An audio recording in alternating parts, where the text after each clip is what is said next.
सकल मिलै छौरनिया से छौरी आहे गई सकल मिलै छौरनिया से छौरी चलै छी जेना झटक के हे गई चलै छी जेना झटक के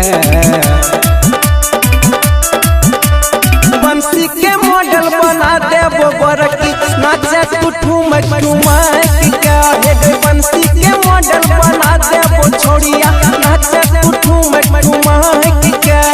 बंसी के मॉडल बना देबो छोड़िया बना देबो छोड़िया बंसी के मॉडल बना देबो छोड़िया बना देबो छोड़िया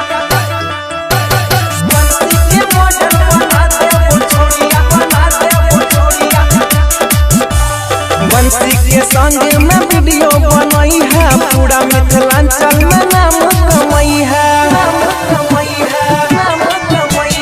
बंसी के संग में वीडियो बनाई है पूरा मिथिलांचल में नाम कमाई है कनिया जना तू हिला बहके कमर छाय देवी छोड़ी ना हूँ यूट्यूब फोटो खींचे तो गे सहट के बंसी के मॉडल बना देबो बरकी नाचे ठुमक ठुमक के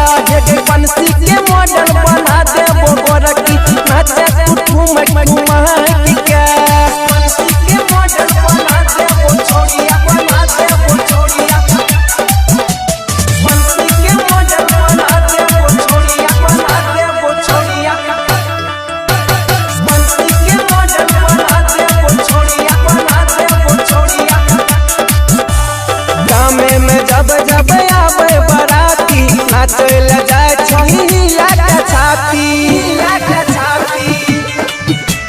गामे में जब जब आवे बराती नाचल जाए छहिला के छाती थोड़ा प्रिंसवा के मानी ले बाती सोनू परे में बात कहै छौ साची चलै छी अखनी कुआं ठीके